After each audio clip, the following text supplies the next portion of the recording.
Alrighty. Della, over to you. All right. Hello, everybody. My name is Dela Oyinsa, and welcome to the second episode of Jaro Street Convos. So, Jaro Street is an online platform that focuses on bringing together African fashion enthusiasts, African inspired fashion designers, pretty much with the mission to help its maximum potential. So, today we're going to be having a really exciting conversation with quite a few very interesting panelists about cultural appropriation, appreciation, and exactly what is the difference.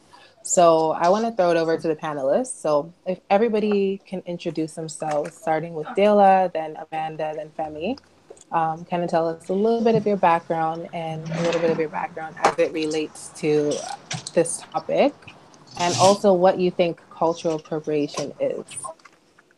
Okay. Thanks a lot for having me in here. My name is Adiola Onofua, and I'm an editor on meanwords.com.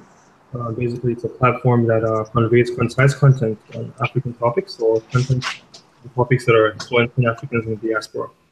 Um, Defining cultural appropriation is something I think has various meanings of purpose to it. But I think I'll sit with the definition that it is a commercialization of a culture, devaluing that culture of its worth and its genuineness. Um, or some would say it's the adoption of elements of one culture by members of another culture without due credit being given. Okay. All right. Thank you. Amanda, over to you. Hello, everyone. Thanks for having me as well. So I'm Amanda. I blog. So my blog is houseofyamaya.com. I've actually written on this topic of appropriation. So what I think appropriation is just when a more privileged culture borrows from a less privileged culture. And it's basically just exploitation because you're taking certain parts of someone else's culture without understanding the significance of what you're doing. And again, like you're making profit while the less privileged culture isn't, and you're not recognizing them in any way. Okay. And what about you, Femi? Well, first of all, I'm Femi Odutala. I'm the managing director here at Jaro Street. And I quite share some of the sentiments that have been expressed by Della and Amanda. I think when you look at what has been generally described as cultural appropriation, it's just the fact that people feel a certain way about other people borrowing bits and pieces of culture, particularly in this case, fashion, without accrediting the source or where they got it from. And I think that's what we're here to discuss it. And I'm very excited to hear more about that from everyone else here. All right. Thank you. So, by definition, cultural appropriation is taking intellectual property, traditional knowledge, cultural expressions, or the designs or artifacts from someone else's culture without permission. Um, I think we are all sort of saying the same thing. And the reason that we're having this conversation, just from Jaro Street's point of view, is just to promote healthy dialogue regarding um, things that affect the African fashion industry. So this is something that Jaro Street airs once a month, and different people are invited, different stakeholders are invited on here to have healthy discussions about things like this. So since you guys have shared your thoughts of cultural appropriation, um, I want to throw it out to Dela first. So, in terms of bigger labels using African fashion as inspiration, and with this whole African trending movement, what are your thoughts about that? Do you think that Africa is a trend right now, or do you think that it's something that is just part of the evolving world? Um, I would say yes and no, in the sense that right now we're experiencing an African renaissance. Every now and then it goes around every culture where you have individuals, or you have certain groups, become dominant cultures on a global scale. And after a while, it just goes down to the next group and stuff like that. So people pick it up again. So yes, it could be a trend, but a trend is not a. I would say that's a word I would ascribe to it. I'll say it's a renaissance. And the other question was what, sorry? Adiola? Um, yeah. So, do you think that it's a trend? And also, is this a positive thing for Africa, or It, is this negative? it is definitely positive. It's positive because anything that sheds light on your culture, anything that sheds light on your being, your entirety, is definitely very, very positive.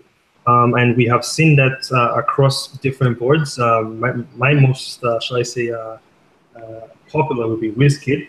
When the light shines upon a certain culture or a certain group of people, you know, those who actually imbibed in that culture tend to also shine with it. So Wizkid has benefited from it. We've had lots of fashion houses also in African communities also benefit from it. And yeah, I think most recently we had seen something which I think was very controversial. Stella McCartney is in the African print on one way. That was beneficial to the African community, but in a wrong way. So yes, it is beneficial with the Renaissance, but at the same time, how it is being communicated is what I think could potentially be wrong. So, do you think that the means justifies the end? So, if it's done in the wrong way, can it still be beneficial? And if so, how? Just elaborate on that point. All publicity is good publicity. First of all, it's whether we like it or not. If we're getting exposure, we are getting exposure. Now if it's bad exposure, what that does is, it sets a precedence for the next time we're going to get exposure. Because now instead of focusing on our creative talent or creative being, we exhaust so much energy and resource on trying to correct the narrative, and in the long term, that could potentially damage, you know, the value of our content. But right now, what we're experiencing is a positive. People borrowing or stealing, from that culture, is exploitative. It robs minority groups of the hard work they deserve. It robs us of the recognition that we do deserve. But we cannot take or fault the fact that it is definitely a positive. It's opening doors for collaboration, opening doors for knowledge exchange and cultural exchange. So I'm definitely up for that. Okay, thank you. And Amanda, what are your thoughts on this? Okay, can you repeat the question again? So, different designers and things like that are using Africa as a trend, or this African trending thing that's going on right now. Is that a positive or a negative thing for Africans? I think it's both. I think it's a positive thing because, again, like we have a beautiful culture. Everything about us is just amazing, and it's great for the world to be able to see that and to share that.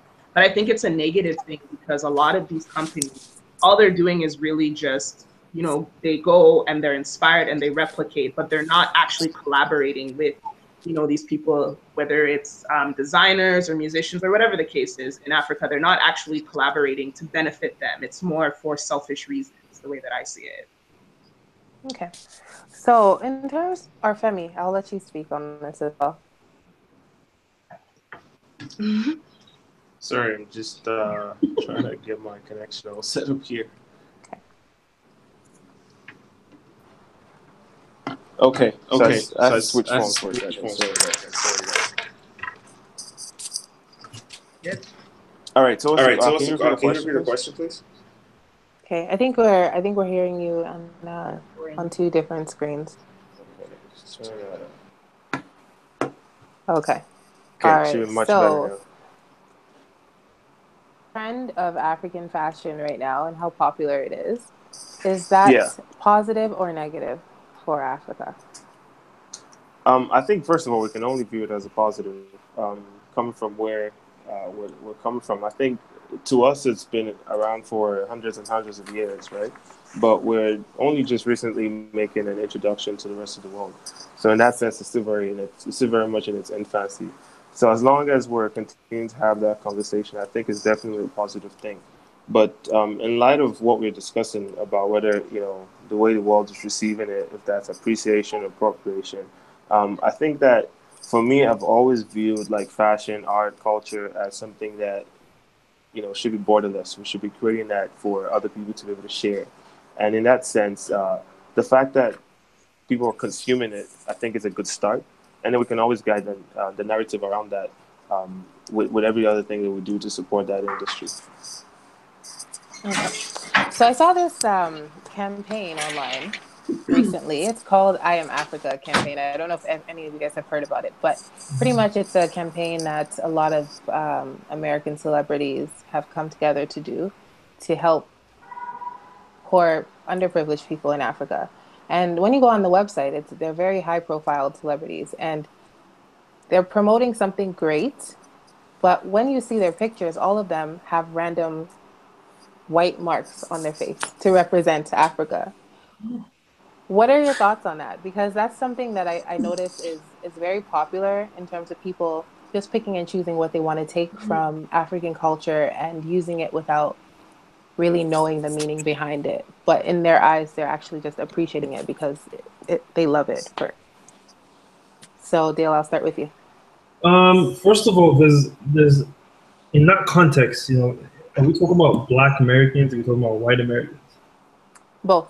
Both. Okay. I asked that Yeah. question because there has to be a level of sympathy when we're looking at Black America, especially with efforts to reconnect with what they consider to be home, what most consider to be home. That could be lost in translation here and there.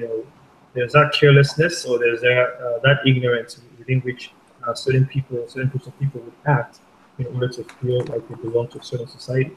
Now, in the context of a white community doing the same thing without necessarily understanding it, I think it's wrong. I think it's grossly demeaning, to individuals or to cultures who, I mean, you're having different. For example, the Yoruba tribe, you have those who ascribe white markings on their bodies, as a ritual. It's for ceremony. So to now have it being done, just because you're addressing the campaign and then you look at it as art or something like that, I think that's disrespectful.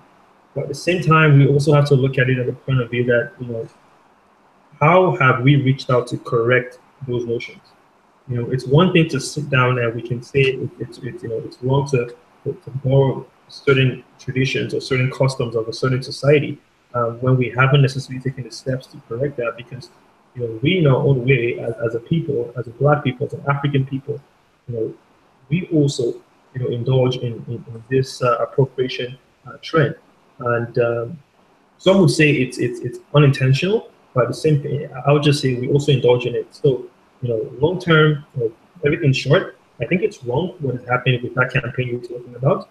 But I also think there has to be an avenue for dialogue to correct what we think is wrong, rather than an uproar and a backlash.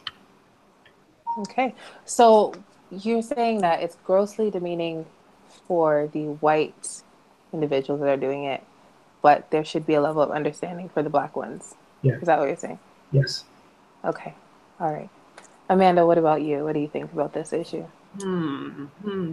Yeah, I think it goes back to what I was saying about understanding the significance about things, because I know, again, like look at Beyonce. All of a sudden, she woke up one day and decided, hey, I'm going to embrace Africa. I'm going to embrace, our African spirituality and things like that.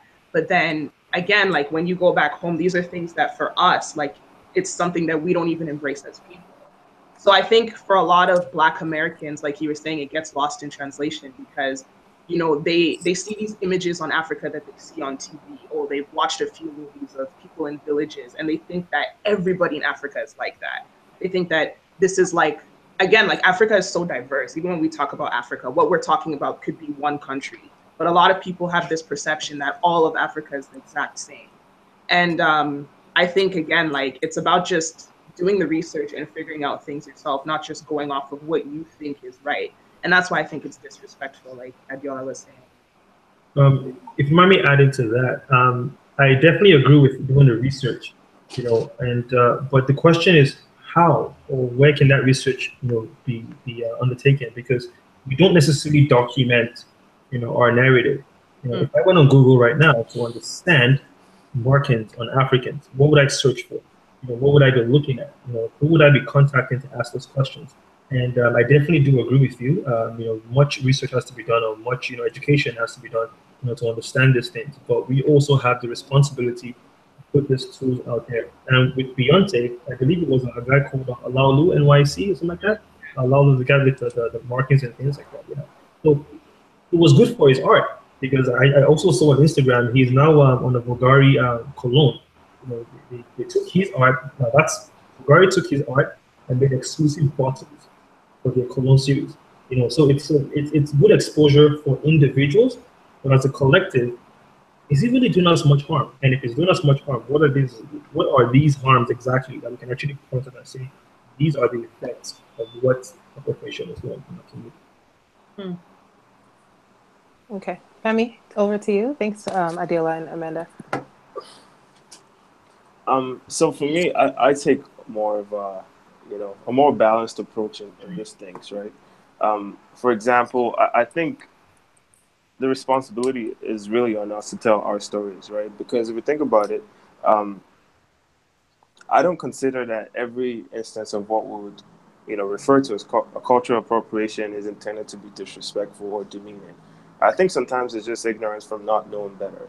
And as far as that's concerned, I think it's up to us to tell the stories behind our culture, our art, in the way that only we can. And in that sense, we can definitely change the narrative a little bit. So I would look more on the side of how can we, what it is that we can do to change those discussions, to change the narrative, and also enlighten people about what we're offended about. Because if they don't know, we can't really. How do they know any better if we don't tell them? Right. So moving away from fashion a little bit, let's talk about what's his name? I want to say Jeremy Lin. Have you guys heard about this recently? Jeremy Lin, I did. he's a basketball player for a basketball team. I'm not a huge basketball person. I'm sorry. Maybe the Knicks or something. But pretty much, Jeremy Lin is an Asian American basketball player who has dreads and he loves his dreads. Okay. There's been quite a bit of backlash recently because people are equating that with cultural appropriation and saying, "Why are you, as an Asian man, wearing dreads? That's something that is exclusive to Black people." Um, what are your thoughts on that? Because when he was kind of responding to a comment made about him by another basketball player that's Black, he said, "Well, thank you for letting me borrow your culture, and I appreciate it just like where you have Chinese tattoos on your body." So he was pretty much saying you are appropriating my culture, so don't come for me. But what are you guys' thoughts on this? I find that very, very comical to assume that braids are an exclusive Black thing. When did we trademark? Br- It's Did you say braids or dreads but or both? well, I just checked the picture right now. It's not even dread. It's like braids. They're they're his equivalent to dreads because I think that's as dready as his hair can get. But he tried to do dreads. Okay, but even at Yeah. that, from what I'm seeing in the picture right now, I mean, it's not an exclusive Black thing because for us to say it's exclusively Black, we have to look back, at our history, and like you said, we have diverse histories as an African community, you know, so we have to look back at our history to ensure that okay, we're at a certain point in time, we were the only ones in the world doing this, or we were the dominant culture doing this. In as much as we want people to learn about our cultures, we also have to take the time to learn about other people's cultures. I remember when I first saw, the dreads in like a Jet Li movie or whatever, they braid their hair back and it's just long hair, whatever. I did not think to ask myself, oh, that's a black hair, or trying to be black, or things like that. No, what that did was there was a curiosity that okay, so maybe there are certain cultures within these communities that braid their hair in that fashion, and that is okay because it's their thing. So where do we draw the line whereby whenever something makes us uncomfortable as a people, we charge forward and say this is our culture and this belongs to us without necessarily researching, to understand the other person's culture to see if at some point in time or some intersection they also have this imbibed in their culture. And yes, he was quite funny when he talked about the tattoos. Yeah, you know, people go around putting Chinese tattoos and whatever, and then talk about appropriation. You're doing the same thing, you know. And who do you seek permission from? That's the question I'm going to ask. You know, are you going to ask your Chinese friend or your black friend and say, "Can I do this?" Or do you ask the larger population on Facebook, like, who gives permission to do something? Okay, so just before I put this to anyone else, I just want to also add this. Um, when you're talking about the line, I want to talk about boxer braids since we're talking hairstyles and appropriation, or not boxer braids.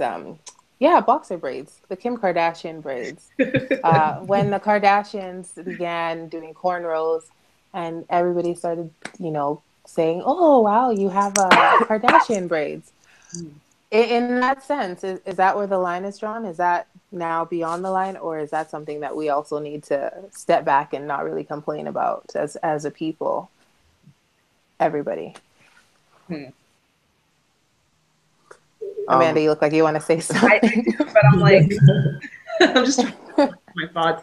I think, okay, now if we talk about the Kardashian braid thing, that's something that has personally bothered me because obviously being a Black woman, like, you know, I've been denied certain roles because of how my hair was. You know, I've literally had managers be like, no, you have to take your hair out and wear it like this, you know, or, you know, have people tell me, oh, you look more prettier when you have weaves on and things like that. So I think knowing that history and knowing what a lot of Black women have gone through because of their hair, and then all of a sudden, because the Kardashians picked it up and turned it into a trend, now everybody wants to jump on it. That's insulting. And I think that's the problem that comes in with this appropriation, where it seems as if things that are traditionally, if we say Black, are better on white bodies, right? And that's the issue with the hair. In terms of the dreads, I don't know how I feel about that because again, like who said that dreads are Black culture, really? You know, it's from my understanding, and like you were saying about the Jet Li movie, like every culture, they have braids, they have certain hairstyles that they do. So I don't think necessarily that Black people can, you know, claim it for themselves. I don't know. I don't know if I would agree that there's an issue with him wearing dreads personally for me. Yeah, it's. I never knew they called them Kardashian. What Kardashian? What? Boxer braids. Boxer braids. Boxer braids. Yeah, boxer braids. Partly because I don't know these female boxers, but usually the white female boxers when they box they do the cornrows. Yeah. So it's something that is attributed to them, and Black women have been doing it forever, and it's been unacceptable on Black women, but now it's acceptable for everyone because white people have adapted it. Same thing with with body shape and with the big butts and with things that yeah, you understand Yeah, but see and doesn't always have to be negative. You know, for example, we can look at it in a positive light, and this is why I say that cultural appropriation in all intents and purposes, you know, sometimes is unavoidable, and this is when multiple cultures come together. You know, for example, growing up in a Black community, you know, if you were to be a white person growing up in a Black community, certain lingo, certain styles you will pick up because you grew up in that community, and that's just you. You know, that's what defines you. Those are your friends, those are your, you know, things like that. And when you come out to the outside world, people think, why is this white person acting, you know, Black? But that's all you know. So people like the Kardashians, for example, you know, I don't know how documented it is, but from what I know about them or hear about them, it's they associate more with Black culture. You know, they grew up in that culture. They grew up in that environment. So, you know, certain things that they do may to them and their surroundings are seen as acceptable, but to those, and I say foreign, I use it very, very carefully because we are kind of foreign to their environment because it's two different environments. We see it as cultural appropriation, you know, and that's why we should, you know, begin to, you know, be careful when we tread that line. And it's positive also in the sense that you said before, when Black women would do that kind of hairstyle to work, they'll get looked down upon. And all of a sudden, you know, someone else does it, someone who is affiliated with the Black community does it, and it is widely accepted. Now, does that open doors back for Black women to continue to do what is theirs and not get looked down upon? If it's a yes, then that's a positive. But if it's a no, then there's a problem. So sometimes we have to look at it that way. It's Kardashians are affiliated with the black community. I did not give them a pass. I don't know if I hold the keys to the kingdom for that, but for whatever reason, they are accepted within a certain community, and they do what that community does, and it opens opportunity for that community. So I think it's a positive. Okay. Tammy, do you have a point on this? It's a very touchy subject, as we can see. There's a lot of very interesting opinion here. Um, but we see the same things even in the fashion industry that we play in Jaro Street. It's a balance that I always have to try and find, especially with the rest of our group here. Is we talk about pushing African inspired fashion, but what does that mean? Because we want everyone from everywhere to be able to identify with that and consume that, right? But one of the things we're not considering, it appears, in all of this is intent and what is your genuine intent, and how does that factor into how we perceive what we consider appropriation, right? Because when you have a genuine interest in other cultures, we cannot discount that, right? The sharing of ideas and traditions and material items is what makes the world so diversified. That's what makes us us. I remember, growing up as a kid in Lagos without any idea what the United States or Canada, any of those things look like. But somehow the music and all of that just spoke to me, and I took that for what it was without even being there, and I just appreciated what it stood for. It's the same thing we're seeing in fashion, the same thing we're seeing in art, right? And when you talk about Jeremy Lin, and I think first of all, Jeremy Lin responded the best way he could, and I actually identify and I respect the way he responded to that, right? Because it's kind of hard for you to talk about a guy wearing dreads when you have Chinese tattoos on your body as well, right? You can look at it in the same breath. But it's the Kardashian thing that we're talking about. I think what we're not addressing there is what is the root cause. Right? The real question then becomes, why is it already frowned upon? Why do we see it as some kind of a negative in the first place? Why, to Amanda's comments about wearing braids, why is that the problem in the first place? Right? Because, to Kim's point, Kim Kardashian, like, how can she be held responsible for what has been considered, perhaps a negative connotation in the past, right? She just saw, I'm sure, and I'm maybe speaking from, a thin veil here, way of looking at things just positively. My perception of that would be she had seen something that looked good on other people, and she wanted that to look good on herself as well. It almost seems like paying homage in some weird way, and I say that without necessarily being the hugest fan of the Kim Kardashian brand, but you have to look at those things in that manner, right? So for me, taking all those things into perspective and looking at, with the fashion thing as well, we almost have to consider, an environment where people can share ideas and share these opportunities to just leverage on what they've seen elsewhere. Thank you. Um, so I'm not going to speak for all Black women, right? But what I will say is, as you said, Femi, you can't blame one person for these things. I think it's unfair to put all the blame on one individual. I think it's deeper than that, as you said. So in terms of appropriation, I think it's the idea that things are not good until it's adapted and accepted by white people.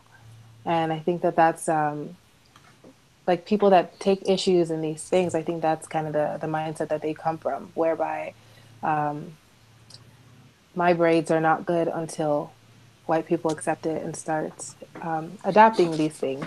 I don't know if you agree, Amanda, but I think that's really where it is. And also, on top of that, I want to ask you guys about social responsibility. So let's kind of switch over into fashion again. Um, we'll talk about Louis Vuitton and their Ghana Must Go bags. Okay. So Louis Vuitton, I guess I believe it was a design by Marc Jacob. And Louis Vuitton took on this designer bag that looks just like a Ghana Must Go, but it has an LV print on it. Okay. There was a lot of outrage about this. I did read an article written on it in a Ghanaian blog that said, maybe Africans should see this as an eye opener and start appreciating what we have before somebody steals it. And I just wanted to know what you guys' thoughts were on that. I can definitely And respond to also, that. and sorry, and also, do you believe that these large companies that make great revenue off of products have a social responsibility to um, bring awareness to where their designs come from and promote Africa, or if they like it, can they just take it and go? Go, Femi. I think first of all, would address the animals go back comment. It's an interesting one because if you think about it, I don't know about you guys, but you know when we animals go bags were those things that you know you're at the airport, you have an oversized luggage or something, and you wanted to take an additional bag with you. It wasn't something that everyone was like it wasn't the first thing we'll go buy when you're traveling, right? So when you think about what that really means, and actually how the whole conversation about Ghana must go started, it's kind of pretentious at this point then that we become upset to the fact that they're using that for the benefit of making what they interpret as fashion, right? We it almost seems like we never really accepted it in the first place, and that speaks to the point I was making earlier. It's up to us to tell our stories the way we want to tell them. I've never been one to sit around and wait for people to come do anything for me, right? So in that breath, it's almost funny to me that we're looking at this issue in that manner because at the end of the day, this brand, if you think about it, do not really owe us that all of that stuff that we're asking them for. They're there. They're very capitalist driven. They're there to maximize profits in any way they can. And if that's what they feel best for them to do, then that's what they feel best to do. We still have a power as consumers to determine if that's what we want to consume or not, right? But then we look at the other side of it too in terms of social responsibility, we have to ask ourselves, what is it that we are doing, right? Because a social responsibility is an obligation that you have to feel as an individual or as an organization. Granted, it's become norm now for a lot of companies to take that role, but really nothing is legally or, I guess, morally binding you to do that. They just do that also as a way, to increase the goodwill value of the brand. Um, so I always bring it back to the question of, as Africans, as Black Americans, or whatever it is that we identify with, as far as that's concerned, is what are we going to do within our communities to tell our stories better? Um, and that begs the question. And of course, that's what we're trying to do at Jaro Street. But it's not going to be enough. We need a lot more people having those conversations as well. Yeah, beautiful, beautiful. So, okay, I agree with Femi a little bit. I agree with. That's a good start. I agree with companies or corporations not necessarily having the moral obligation, to be socially responsible. But what I don't agree with is we condoning it, because when we talk about cultural appropriation, it's a cause for concern, because what that does is it is a borrowing of a culture or creativity from a group of people for exploitative means, while not giving credit to the intelligence, creativity, and innovation of that group you took it from. So you talked about Ghana Must Go being that extra bag you had with you at the airport where you couldn't necessarily travel with your luggage, so yeah, you needed another additional piece to go with. That's creative. Was it convenient? Yes. Was it a good design? Yes. Was it durable? Yes. So was it created by a group of people for general use? Yes. So when I go and I grab that creation by those people, and I put my brand on it, and I put, boom, this is Louis Vuitton. What I should do is, this is Louis Vuitton inspired by. Exactly. So it gives credit to that area where I got that idea. So when you go and say this is Louis Vuitton, what will happen is a larger number of people who haven't necessarily traveled abroad or seen anyone with Ghana Must Go will think, oh, Louis Vuitton's guy was so creative. They found this very creative, durable material and blah, blah, blah, blah, blah, blah, blah. I'm going to purchase their product. So what it does is, long term, it disadvantages a certain group, and it continues to feed into that stereotype, the negative stereotype that, okay, you know what have you Africans even done? You guys are so unintelligent, you're so uncreative, you can't do anything. Meanwhile, I'm just going to leave you guys and I just take my Louis Vuitton Ghana must go bag and go away from this country. But the thing is, that bag you're taking was created by us here. That hairstyle you're rocking is something that we perfected, and our women rock, our women use and makes them more beautiful, that you actually saw it and you liked it and you took it. So I think, yes, it is wrong in the sense of what Louis Vuitton did by not giving credit. You don't have to pay them any financial remuneration or whatever it is, but just give credit. This idea was gotten from this place or that place, and that's good.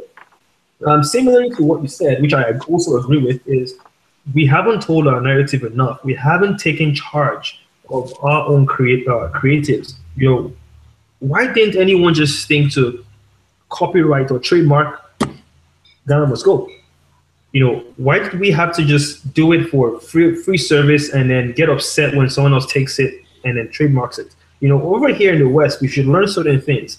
And that's why I think the onus is on us in the diaspora, whereby when there's an article I read about it, and this is just a little bit. There's an article about a gentleman who had made a couple millions of pounds, by this savings system that our parents used to, or grandparents used to use back in the day, where every woman contributes a certain amount of money every month to a certain pot, as a community. And if someone has an emergency, they give all that, whatever it is, to that person and they take it away.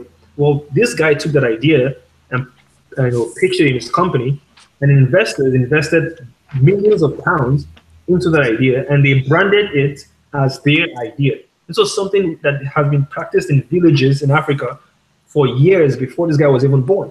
But we haven't taken the time, or we haven't appreciated our own art enough to say, what, I like what Femi is doing. I like what this group of people are doing. So therefore, let me help them to patent whatever product they have, so that way it's not stolen from them. So we also have a responsibility, to look back at our culture, and there's certain services or certain products that we enjoy or we derive value from. We should protect that. That is our responsibility. On the company's part or whatever it is, well, that is what appropriation is about. It's about exploitativeness of the culture to make money. That's all they care about, making money. And I'm sorry, I cannot hold them responsible for trying to make money. That's where the world works. But we should be responsible for our own products and our own conveniences. I definitely agree with everything that you guys are saying, but I think that that's how appropriation works. I think that it's very strategic because, okay, maybe Africans do not tell their stories enough, but look at Native Americans, right? The earrings, the jewelry, all of that stuff. You see it in every store you go to. You see styles that are inspired by their fashion, and the things that they wear. There's a story to everything. There's tradition. I find that Native people, they come from what do they call them? Like their culture, it's grown out of storytelling. They're constantly telling people about their story, and yet people are still appropriating their culture and not giving back to their communities. And their communities are one of the most disadvantaged in the Western world, in North America. So I think that even if we did decide to take responsibility and protect our own, I think it could still happen to some degree. So, I don't know. Well said. Well said. So we talked about how designers don't necessarily have a moral obligation to Africans at all to give us anything or to give us credit. Do you guys believe that? I know we say they probably should give us credit, but do you believe that they should have a requirement to at least collaborate with the people that they're taking? The requirement, and once again, it's honestly, I think the onus falls on the person who I cannot force you to collaborate with me just because you took something that I did not register. You feel me? Like you create the iPhone, you put your patent on the iPhone. This is the iPhone, meaning the iPhone and its components belong to Apple. So whatever you steal, whatever technology, whatever blah blah blah blah blah you use, it belongs to Apple. And if you do not, consult with Apple before using it, you're up for legal, problems or challenges or repercussions. But in your own case, if you don't patent your work, if you don't copyright it, if it's not trademarked, if it's not yours, I know it originates from you, but then again, what really originates from certain people? Because now we live in a globalized environment or in a global world. So it's harder to say, okay, because I'm Yoruba right now, I would never allow someone wear Ankara without calling my phone to consult with me and my people or calling my Oba back home. No, it's I am not the voice of Yorubas. If Femi is okay with you rocking the Ankara as a jacket for fall, and he's okay with it, why should I get offended? So we have to look at this way, in the sense that they don't owe us that collaborativeness. Why don't we collaborate internally with ourselves? If we have the technology, or if we can develop the technology, if we have the skill, if we have the vision, why can't we create our own platforms and market ourselves out there, rather than waiting for someone to get it and then we get upset about it and then hope or demand that the person collaborates or pays royalties to something that was not intellectually registered? I think that's a good point. So because of the way that I know most likely the fashion industry works, as well as many other industries in the world, even if Africans are promoting and trademarking their things, let's say in Africa, and big brand comes, decides they like it, and takes their idea and appropriates or steals or borrows the culture and whatever it is that they're doing, the fact is that the chances are that big brand with the white company or whatever it is going to get more exposure. It's going to make that certain thing more acceptable. And I think that's probably where some of the problems come, because you can go sue the brand, that's fine, but the fact is you probably never would have gotten there on your own. Am I wrong to say that? What do you guys think?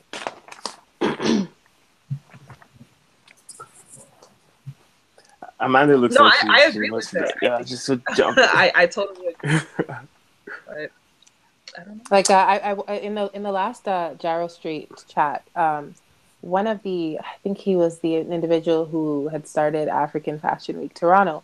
He mentioned that Isaac.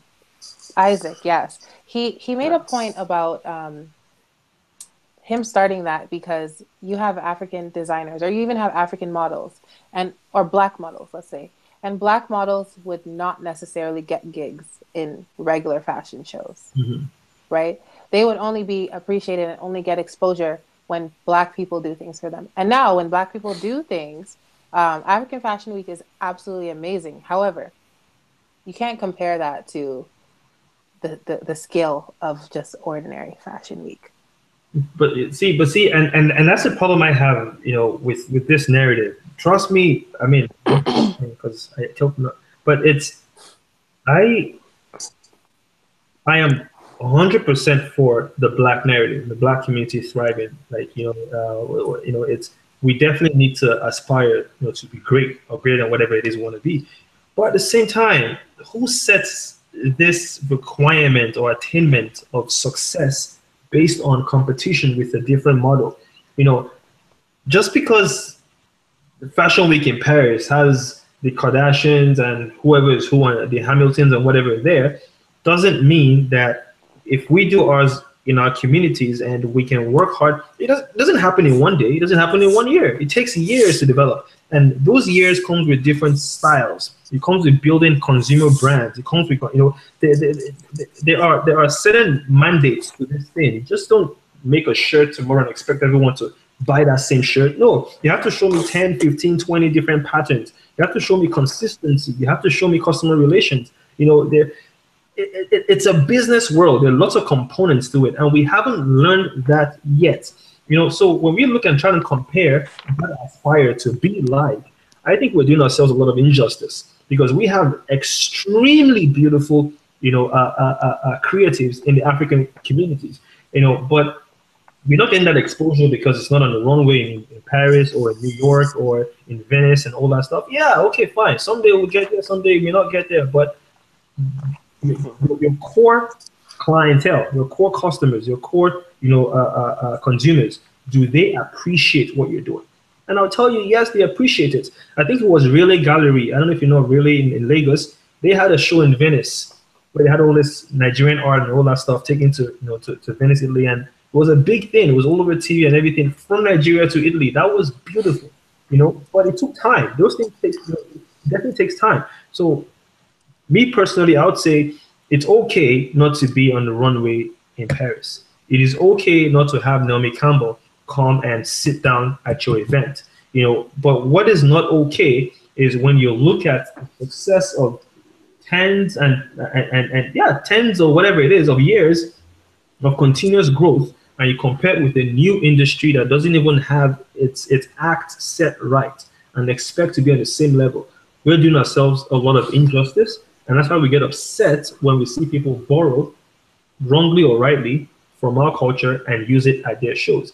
If they take our product and popularize it, capitalize on that popularity, ride that wave and expand it. It's someone can steal my idea, but you cannot steal the vision. That's always something we tell people. It's if I create a pen and you see this pen, you like the pen, and you create the same pen. But guess what? You don't know why I created the pen. You don't know what components I want to use the pen with. So how about I take that popularity you've given me? Thanks for the exposure, but I'm gonna go a step further and show you what I wanted to do initially. So let's take it with us. I'm not saying we're lazy. I'm not saying we complain too much, but we can definitely take that exposure and make good use of it. Okay, Femi, I'm gonna pass it over to you. Nah, you know what? I think Isaac. Sorry. We're talking about Isaac with Africa Fashion Week. That's why that came up. I think Jala has articulated a lot of the things I was going to say anyway. Because, of course, if anyone knows me, they should expect a shameless plug coming up. But this is exactly why we started Jaro Street, because of the sole reason, right? I don't, I don't, I don't think that what is the gold standard? Like when we talk about this gold standard, why does it have to be this or that? It's almost like we're forgetting that the consumers and the creatives have just as much power in this equation that we're talking about, right? One of the things that I'm very inspired by, Jay-Z, someone's career I've actually studied quite a lot, right? And one thing he did recently, it took his entire catalog off of Spotify. Now that's a very dangerous move for a lot of artists, right? And granted, not every artist is at the stature that Jay-Z is today. This is a platform with over 20 something million odd subscribers, and they just decided, you know what, I don't like the terms of the contract. I don't like the terms of in terms of which the artist is portrayed, and I don't need to be on there. And then decided he wanted to do his thing. Is he ever going to match Spotify? I don't know. Time will tell. But the courage to try is really what we need to take away from all of that. Is say, you know what? Who says that the Fashion Week Paris is where we need to be? Who says that London Fashion Week is where we need to be? How about we get to telling our stories? And that's obviously what I love the most about what Isaac is doing with African Fashion Week. And I think we need more African Fashion Weeks. We need more Jaro Streets. We have a lot of capacity in our community to continue to build what we need to thrive and to grow, and that's what we need to focus on. Beautiful. Thank you, Femi. Amanda, do you have any last thoughts on this topic? No, I think everyone said it. Yeah, I think as for Black people specifically, really we just need to stop caring about what white people are doing or how white people feel, or just care about bettering our own. Care about keeping profit within the Black communities and growing the Black communities first. I think we're just too concerned with that competition of, being, like you said, like being on the same level of these people that have been doing it from time. And it's unnecessary, really. So sorry, Adela, I'll let you say your point. Just quickly, I mean, everyone made very, very valid points, and I definitely agree with everything that has been said. On the flip side, just to play devil's advocate, I don't know if you're familiar with the Stella McCartney issue that happened recently. Where she, basically she had this runway thingy, and she had white women wearing African print style Ankara, and she described, quote unquote, her collection as a joyful exploration of British style. If you Google it right now, Stella McCartney, African print style, it shows white women on runway taking the Ankara that Black women wear, and it's tagged British style, and that just adds into telling our narrative. When we come to this part of the world, we try so much to integrate. We cannot necessarily mix our own culture with this culture. We cannot mix our Ankara with the pants or the tie and things like that. But what's going to happen? We're going to kill our own culture just trying to blend in here, and someone's going to go back there and take what we try to hide and bring it here and make it the British style of joyful expression. Mm. Um, Good point. Good point. Yeah. do I have Okay, go ahead, do I Femi. have time for a comment? Okay. Yep, go ahead. There's also a third. I always believe in a third side of the coin. We talk about two sides all the time, but there's the truth. There's it's a lie and somewhere in between, and just that's just how it is, right? But what I think about when we talk about Louis Vuitton and the stylist case here is, are we not also considering the fact that there is quite a lot of people of African descent who will support that? And what does that really mean for this conversation, right? Um, if we're supporting that, what does that say about what we're not doing, right? Because when we talk about the Louis Vuitton incident as well, uh, millions and millions, they have huge billions of dollars in revenue every year. So that means lots of people, including Africans and black people, buying these things, right? I'm more interested in the why we're not supporting that when it's our own, and why we're doing that when it's the Stellas or the Louis Vuittons or the Burberry's, Marc Jacob, whoever it is who's doing it. I think that in itself is a much more interesting conversation. Like, if I saw, why wouldn't I see that guy on Instagram and I think that that's a great art, a great expression of art, and support that, and wait until some other person tells me it's cool enough to do it, Mm. then I can do it. Yep. I definitely agree with you. It's confidence in ourselves. It's confidence in our identity. You know, Exactly. but at the same time, it's more of a collaboration.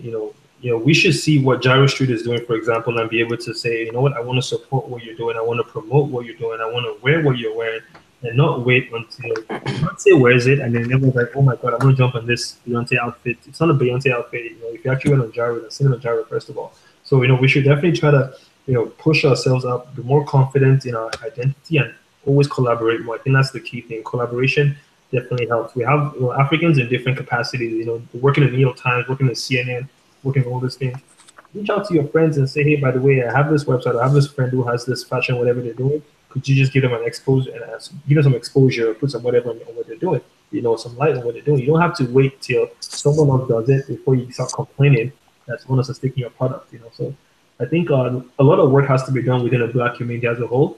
And that's not putting the blame 100% on us. Of course, there's enough blame to go around everybody. But I think on our part, before we can legitimately complain and and expect to see a change, we have to do our homework first of all as a people.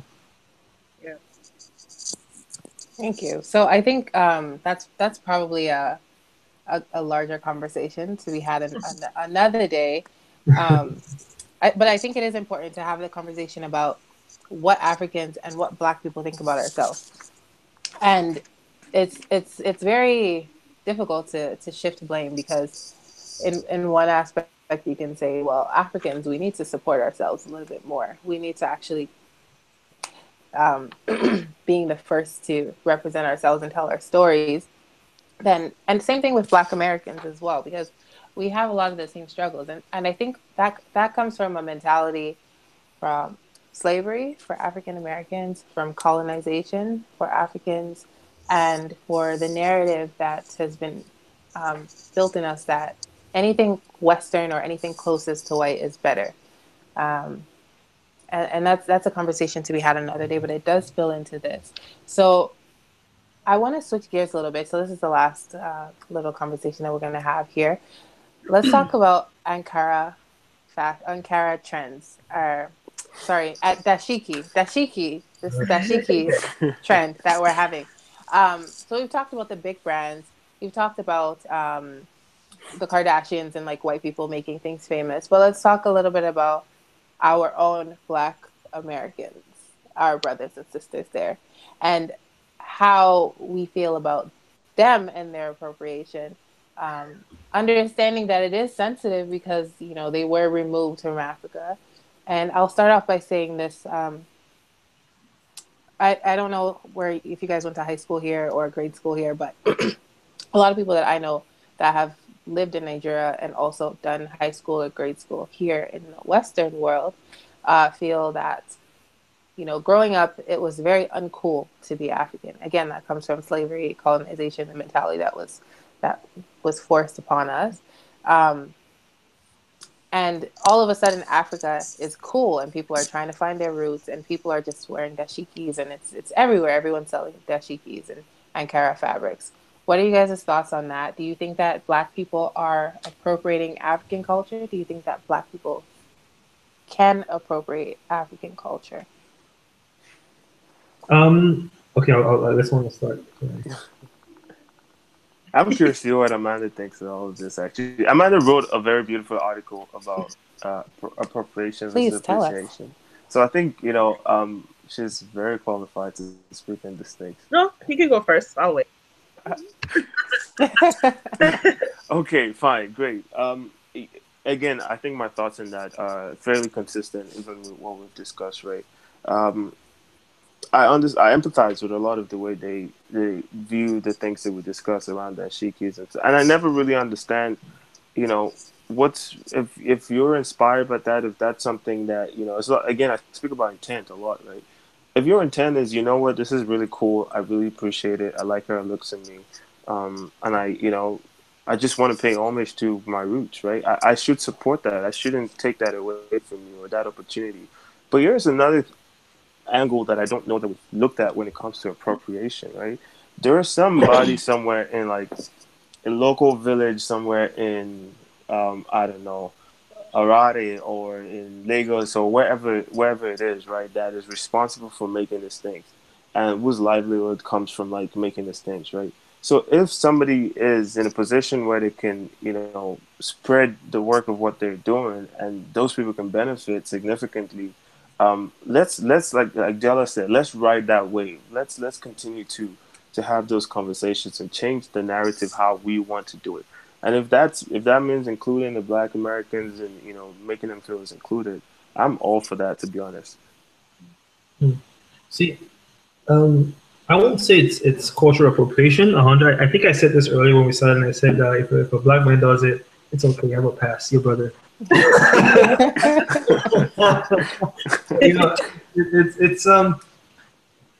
like Femi said, you have to sympathize with it, because I think there was a period when it was just the Ghanaian attire or design that just flooded the markets.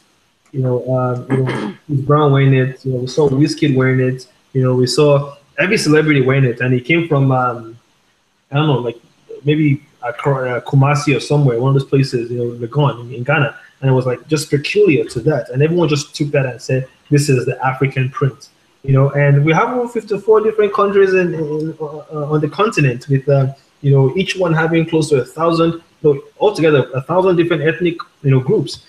So you cannot just pick one thing and say this is African, but then at the same time, the education is important. So next time when we see our Black friend or a Western Black friend wearing this sick African print, I can tell them, oh, by the way, yeah, that's a sick African print, but it's from Ghana. But have you tried the one from Nigeria? Have you tried the one by the Igbo, by the Hausas, or the one from South Africa? So when we begin to have different variations, and that's also important in boosting, the income for designers, because one of the reasons I tell people I don't necessarily patronize African designs, I have maybe a handful, is they seem to be repetitive. It's for the guys, it's the same shirt kind of thing, and maybe just a different pattern, and different pattern. Like, get creative with it. Make some pocket squares. Make some ties with it. Make some socks with it. Like, get creative and let's have the Komi Olaf. I don't know if you know Komi, the artist. Komi he's always with his signature hat, like the signature African cap or thingy, and that's beautiful because that's his signature. He has defined that as his signature. So we have to go a long way in educating our our brothers and sisters here, saying, okay, whatever you're wearing is sick, it's good, we like it, but it's not 100% only that for the whole African continent. It belongs to a certain group of people, and there's more to that, or there's more where that came from, and let's educate you on that. And also, similarly to these brothers and sisters, they have to be interested in knowing. Don't just grab one stuff and because it goes with your Jordans and you think, yeah, I'm matching yellow and yellow there. No, you have to be interested in understanding where this comes from, where this came from, and Are there more variations or is there a variety to this? And so when you don't just say African print, I say, oh, this is a Ghanaian thingy, and this is it's a Nigerian thingy, it's a Zimbabwean thingy. And that way we can begin to include more spaces. And the average guy who is somewhere, I don't know where, but for all I care, he may never get the dollar. Because when someone goes there and buys it from him and imports it here and sells it for 100%, tax on it, you may not get a single dollar from what the profit you're making. But the fact remains that when that exposure gets out there and there's a knowledge of the variety on the continent or from wherever, it also helps the common man because now there's a demand for more of his product. Thank you. Really well said. Amanda, please share your point. Sorry, what was the question again? Just It's just about your thoughts on Black Americans appropriating African culture. Is that possible? And is it actually appropriation? I think when you look at the history, like you were saying, mentioning about slavery, I think for a lot of Black Americans, that's the way that they identify Black pride. It's by connecting themselves in what they think is African. And I know for a lot of us, like, back home, it's not like you have people going around saying, oh, I'm Nubian queen, king of, empires, whatever. Like, we don't really, like we were saying earlier in other topics, like those kinds of things are not important to us. And that's the way that they feel that they can connect to what they lost, what they were deprived of. So for me, I don't really think it's appropriation, but I think, again, it goes with doing the research, educating yourself, and understanding, okay, this is what you're saying is African, but understanding the roots, not just doing it because it's cool and it's trending and because you think this is what it means to be African, right? I think it's beautiful that they want to connect themselves with us in any way. But again, just understanding the roots of this is what you're saying is African, but understanding. Okay. All right. So, all right. So, just to close here, I just want to know, what do you guys feel can be done to bridge the understanding between cultural appropriation and cultural appreciation? That's a good one. Mm-hmm. From my narrow view, my narrow understanding of this, I think a key thing would be acknowledgement or appreciating, the hard work and creativity put into certain things people do. When you look at cultural things, fashion, for example, the clothes, the hairstyles, the designs, the art. When you look at things like storytelling, the movies, the narratives, when you begin to appreciate that there's a lot of work that goes into learning these things, communicating these things, and there's a lot of meaning to it. What that would do is it opens up a passage for dialogue.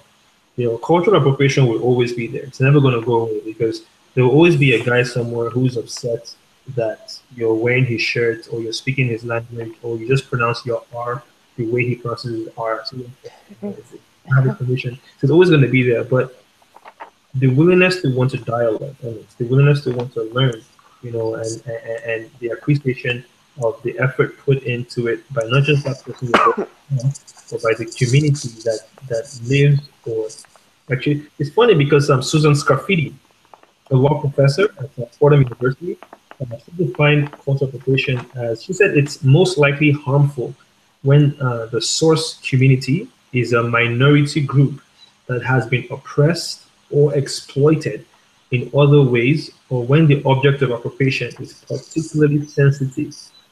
So if, from that definition, it's not necessarily everything that should offend people, but it's harmful when a group has been oppressed or exploited when that could have been a way out of whatever sufferings they're having.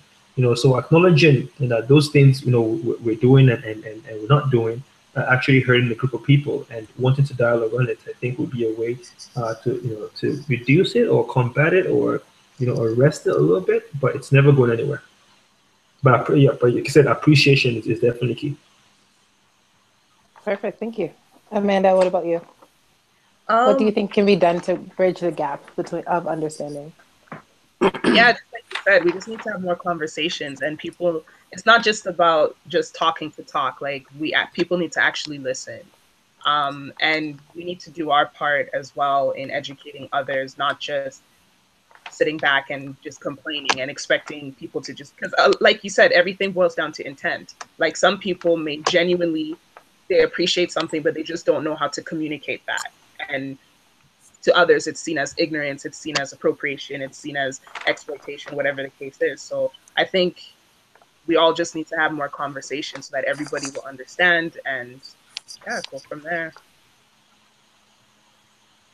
Thank you. All right, Femi, I'll give you the Uh, last point here. Yeah, we can end it right there. These guys have said everything that they need to say.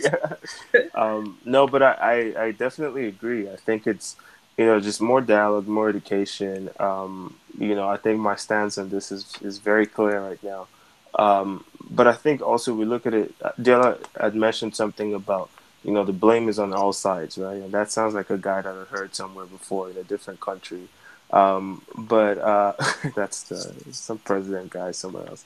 But but on a more serious note, I think we talk about responsibility and accountability. So when we talk about the blame being on all sides, we can hold some people accountable, but there's a lot of things that we are responsible for changing, and that's where I think we should my that's where my focus would be on. Of course, we can have conversations to continue to hold other people accountable about how they should view and how they should treat us and accept us and our culture and all those kind of things. But ultimately, the responsibility still lies in us to tell our stories the way we want it to be told. And I think I've talked about this before, where we're going to need more Jaro streets. We're going to need more of this conversation. We're going to need more the lean words, Diola and lean words, and Amanda and everyone else doing what they do to push the culture forward. We're going to need all of that capacity within our industry to continue to grow. Let's grow something that is sustainable, something that we can all be proud of, and something that really gives the power back to the creators. And I think that that's where a lot of our efforts should be in the next, 5 to 10, immediately actually. Beautiful. All right, perfect. Does anybody else have any points before I wrap up? Just a question. It was something that I had discussed this morning. Does the Black community also stand accused of cultural appropriation? Sorry, I missed Sorry, the say that question. again. Yeah, say that again. Okay, can we also point a finger at the Black community, of cultural appropriation? In what sense? Like when it In comes to every sense, fashion, music, arts, like, are we also guilty, or is it just a one-way street?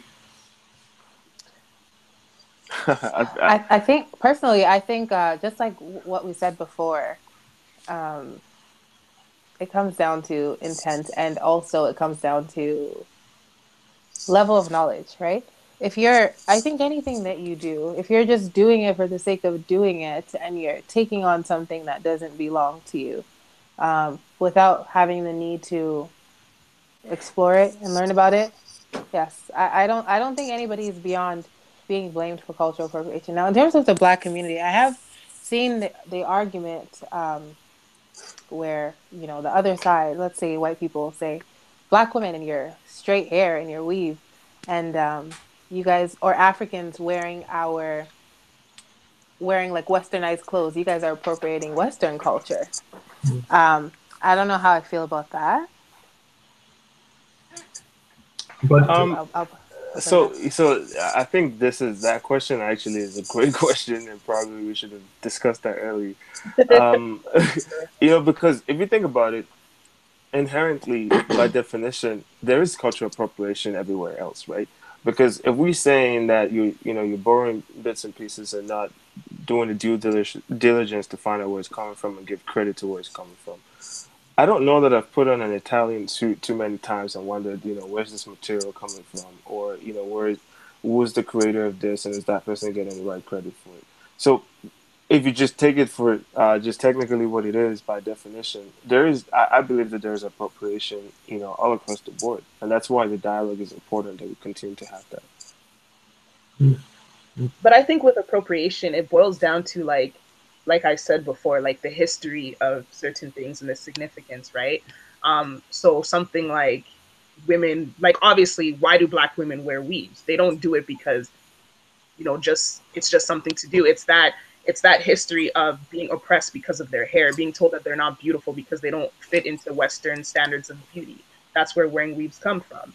And you talked about like wearing Italian suits. I don't think that there's any like were they oppressed at any point in time in making those suits. So I think that's kind of where there's that disconnect, because people say, okay, well, we're all appropriating, we're all borrowing, we live in a globalized nation, but then at the same time, it's like appropriation itself comes from the history of, if we talk about Native people or Black people, it's that oppression that they faced.